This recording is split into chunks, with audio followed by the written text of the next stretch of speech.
حدیث میں ہے کہ ایک شخص حضور صلی اللہ علیہ وسلم سے پوچھا کہ کس صدقے کا اجر سب سے زیادہ ہے، تو فرمایا یہ کہ تو صدقے کرے اس حال میں کہ تو صحیح تندرست ہو، مال کی کمی کے باعث اسے بچا کے رکھنے کی ضرورت محسوس کرتا ہو، اور تو اسے کام میں لگا دے کہ زیادہ کما لینے کی امید رکھتا ہوں، اور اس وقت کا انتظار نہ کر کے جان نکلنے لگے تو کہے کہ یہ فلاں کو دیا جائے یا فلاں کو، اس وقت تو یہ مال فلاں کو جانا ہی ہے۔ تو اس آیت میں دین کو سربلند کرنے کے لیے جہاد میں خرچ کرنا ایمان کے خلوص کی علامت ہے اور ایمان کا لازمی تقاضا قرار دیا گیا ہے۔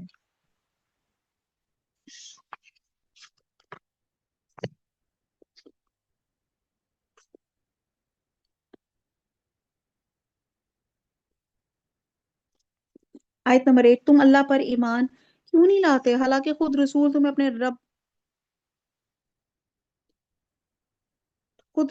اپنے رب پر ایمان لانے کی دعوت دے رہا ہے، اگر تم مومن ہو تو تم میں سے مضبوط عہد و پیمان بھی لے چکا ہے، جس کو عہد الست کہتے ہیں۔ وہ اللہ ہی ہے جو اپنے بندوں پر واضح آیتیں اتارتا ہے تاکہ وہ تمہیں اندھیروں سے نور کی طرف لے جائے۔ یقینا اللہ تعالیٰ تم پہ نرمی کرنے والا، رحم کرنے والا ہے۔ تمہیں کیا ہو گیا جو تم اللہ کی راہ میں خرچ نہیں کرتے؟ دراصل آسمان اور زمینوں کے معراج کا مالک تنہا اللہ ہی ہے۔ تم میں سے جن لوگوں نے فتح سے پہلے فی سبیل اللہ دیا اور قتال کیا اور دوسروں کے برابر نہیں، بلکہ ان سے بہت بڑے درجے کے ہیں، جنہوں نے فتح کے بعد خیراتیں دی اور جہاد کیا۔ ہاں، بھلائی کا وعدہ تو اللہ تعالیٰ کا ان سب سے ہے۔ جو کچھ تم کر رہے ہو اسے اللہ خبردار ہے۔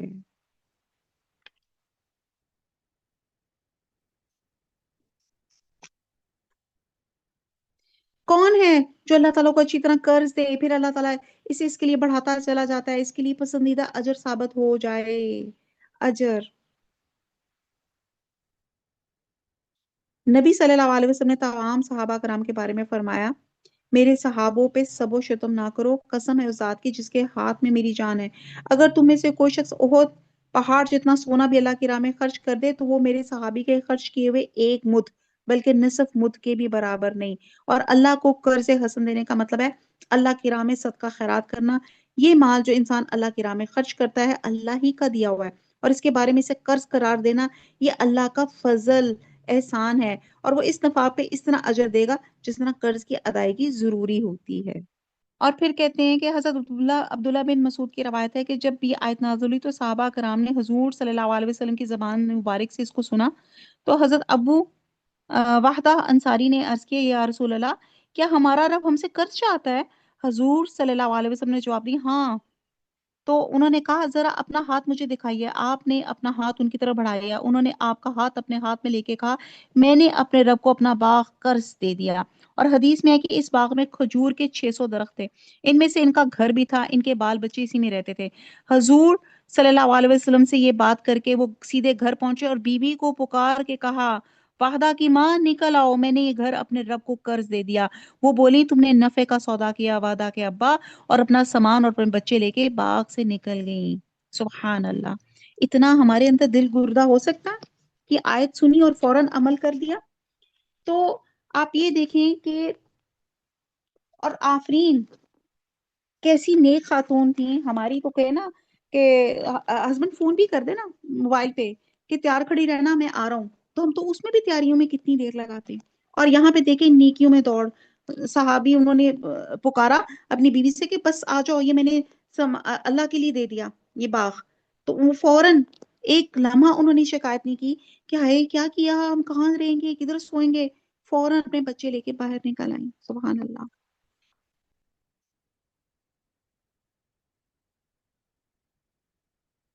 قیامت کے دن تو دیکھے گا ایماندار مردوں اور عورتوں کا نور ان کے آگے آگے ان کے دائیں دوڑا ہے، دوڑا ہوگا۔ آج تمہیں ان جنتوں کی خوشخبری ہے جن کے نیچے نہریں جاری، جن میں ہمیشہ کی رہائش ہے، یہ ہے بڑی کامیابی۔ آیت نمبر 12 سے لے کے جو 15 تک ہے، اس دن سے مراد قیامت کا دن ہے، اور احادیث سے معلوم ہوتا ہے قیامت کے دن تمام انسانوں کو قبر سے نکال کے حشر کے میدان میں جمع کیا جائے گا۔ اس دوران میں کئی مراحل پیش آئیں گے۔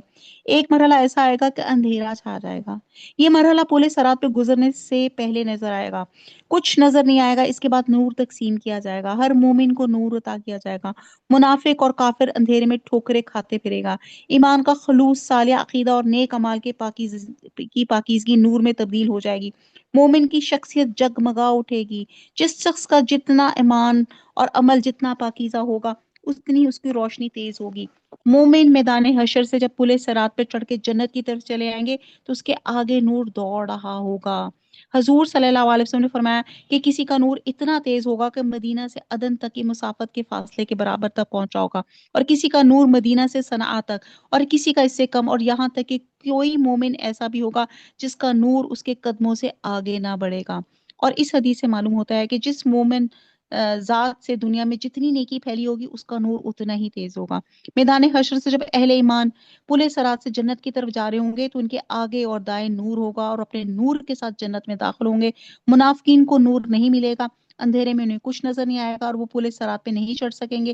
وہ اہل ایمان کو کہیں گے ٹھہرو ہماری طرف، ہم تم سے نور حاصل کریں۔ وہ کہیں گے نور یہاں نہیں ملے گا، نور حاصل کرنے کی جگہ تم پیچھے چھوڑ آئے ہو، یعنی کہ دنیا، یہاں مجھے اور آپ کو اللہ تعالیٰ نے بتا دیا، یہ نور ہم اس دنیا میں نیک عمل کر کے حاصل کر سکتے ہیں۔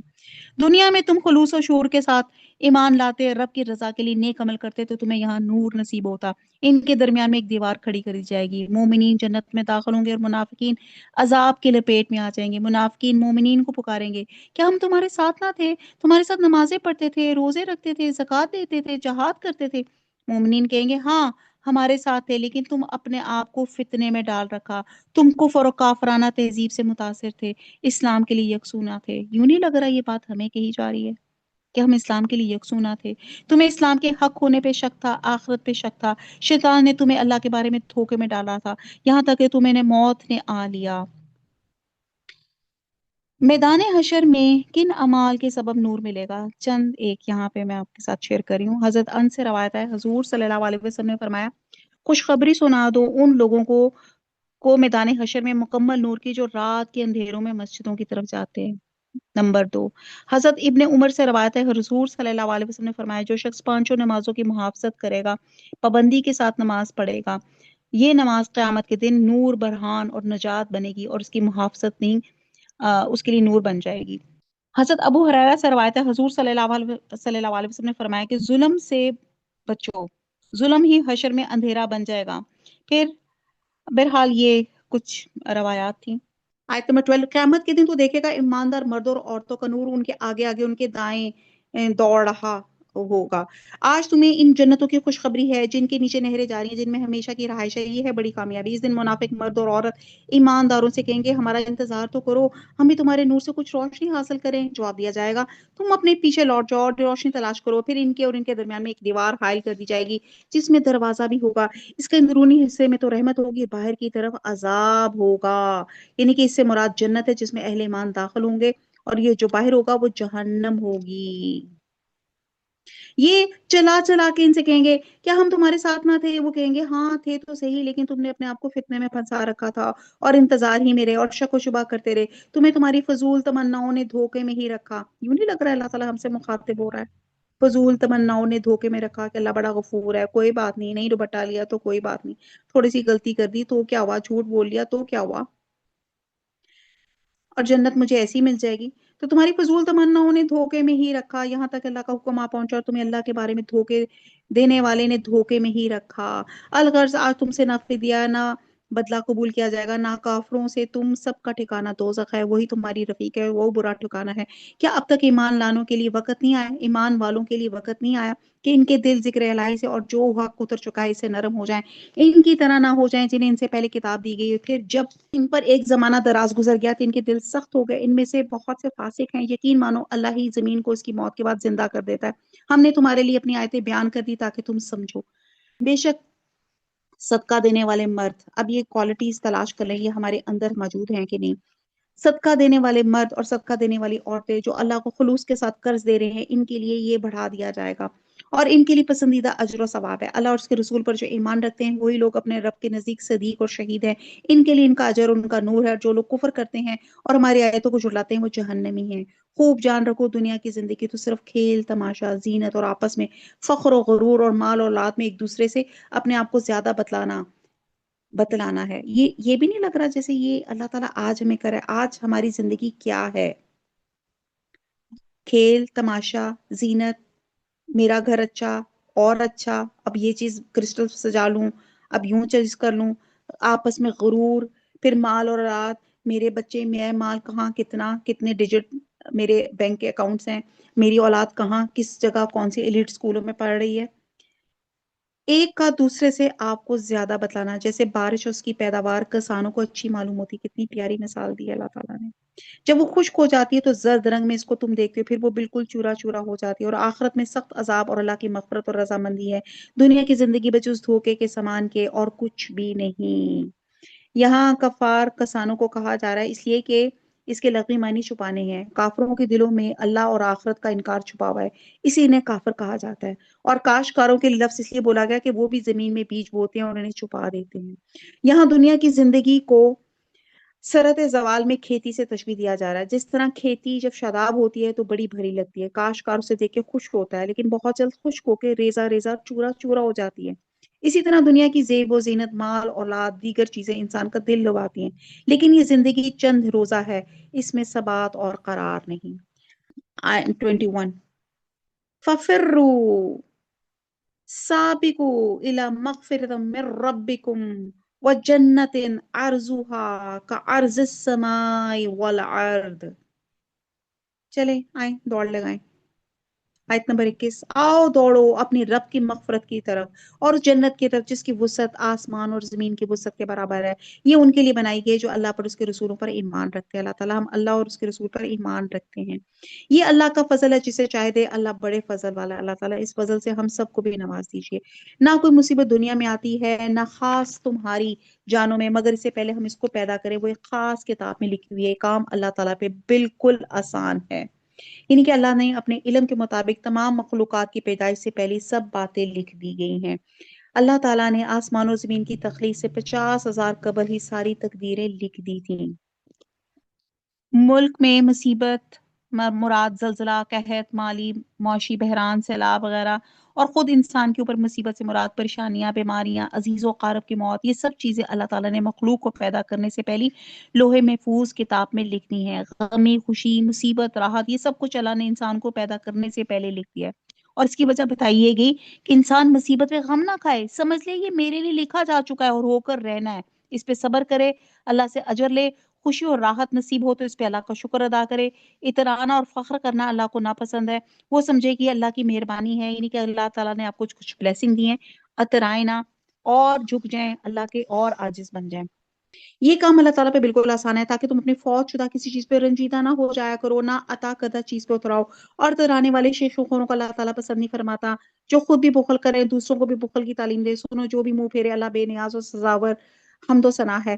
یقیناً ہم نے اپنے پیغمبر کو کھلی دلیلیں دے کر بھیجا اور ان کے ساتھ کتاب اور میزان ترازو نازل فرمائی تاکہ لوگ عدل پہ قائم رہے، اور ہم نے لوہے کو اتارا، یہ حدید سورہ حدید، وَأَنزَلْنَا الْحَدِيدَ، حدید لوہے کو کہتے ہیں، ٹیکنالوجی کو کہتے ہیں، یعنی کہ لوہے سے جنگی ہتھیار بنتے ہیں جیسے تلوار، نیزہ، بندوق، ایٹم بم، توپیں، آبدوزیں، راکٹس، ٹینکس، اور جنگی ہتھیاروں کے علاوہ لوہے سے اور بھی بہت سی چیزیں ملتی ہیں جو گھروں میں اور مختلف صنعتوں میں کام کی استعمال کی جاتی ہیں، جیسے آپ کی نائفس ہوگی، کینچیاں ہوگی، ہتھوڑے ہو گئے۔